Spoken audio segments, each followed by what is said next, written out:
नमस्कार, मैं हूं शशि तुषार शर्मा और आप देख रहे हैं आज तक समूह का चुनाव केंद्रित खास डिजिटल प्लेटफॉर्म चुनाव आज तक।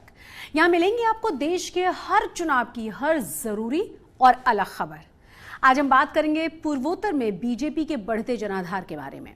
आखिर क्या वजह है कि पूर्वोत्तर के राज्यों में बीजेपी लोगों की पसंद बनती जा रही है?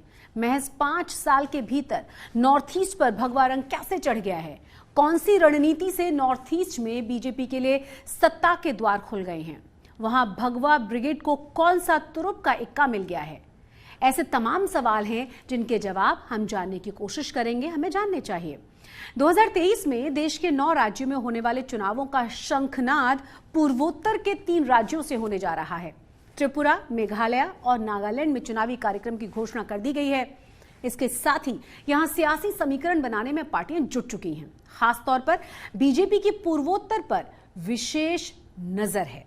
एक समय था जब नॉर्थ ईस्ट में बीजेपी का कोई वजूद नहीं हुआ करता था, लेकिन 2014 के बाद से बीजेपी पूर्वोत्तर में सबसे बड़ी सियासी ताकत के रूप में उभर कर सामने आई है। अगर हम वर्तमान की बात करें तो पूर्वोत्तर में बीजेपी के 4 मुख्यमंत्री हैं। जी हां, असम, मणिपुर, त्रिपुरा, अरुणाचल प्रदेश में उसकी पूर्ण बहुमत की सरकार है, जबकि नागालैंड और मेघालय में सत्ता में भागीदार है वो। साथ ही मिजोरम में उसका खाता खुल गया है और सिक्किम में बीजेपी बड़ी सेंध लगाने में कामयाब हो चुकी है। इसी तरह नॉर्थ ईस्ट के सभी राज्यों में उसकी मौजूदगी है, लेकिन ऐसा रातों रात बिल्कुल नहीं हुआ। इसकी कुछ खास वजह है। दरअसल मोदी सरकार के आने के बाद पूर्वोत्तर की ओर विशेष ध्यान दिया गया। नॉर्थ ईस्ट में निवेश की अगर हम बात करें तो केंद्र सरकार साल 2017 में north east special infra development scheme लेकर आई।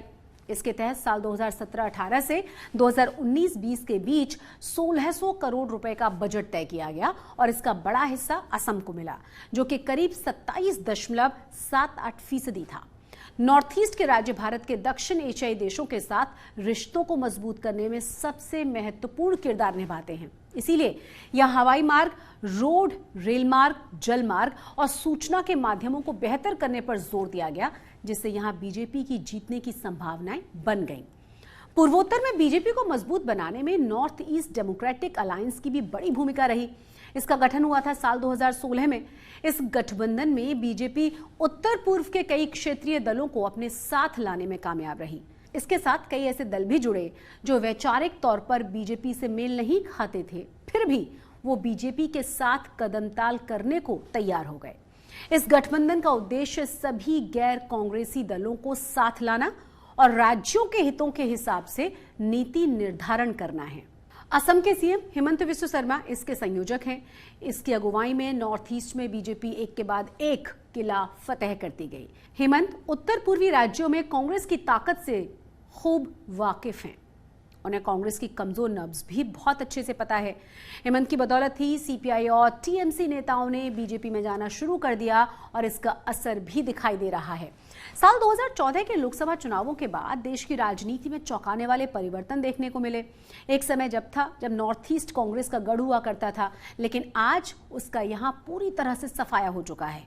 फिलहाल उसकी नॉर्थ ईस्ट के किसी भी राज्य में सत्ता नहीं है और ये सब कुछ हुआ है नरेंद्र मोदी के उदय के बाद। इसमें राष्ट्रीय स्वयंसेवक संघ की भी बहुत बड़ी अहम भूमिका रही है, जो कई वर्षों से बीजेपी के लिए जमीन तैयार करने में लगा हुआ था। नॉर्थ ईस्ट में बीजेपी के बढ़ते दबदबे के कारण ममता बनर्जी को बंगाल में पिछले लोकसभा चुनावों और लोकसभा चुनावों में बीजेपी से कड़ी टक्कर मिली, क्योंकि नॉर्थ ईस्ट के कुछ राज्यों की सीमाएं बंगाल से लगती हैं और यहां बंगालियों की अच्छी खासी संख्या भी है। यही कारण है कि टीएमसी भी बंगाल के बाद यहां जड़ें जमाने की कोशिशों में लगी हुई है। फिलहाल नॉर्थ ईस्ट में बीजेपी बड़ी सियासी खिलाड़ी है, लेकिन उसे फरवरी में होने वाले विधानसभा की परीक्षा से एक बार फिर से गुजरना होगा।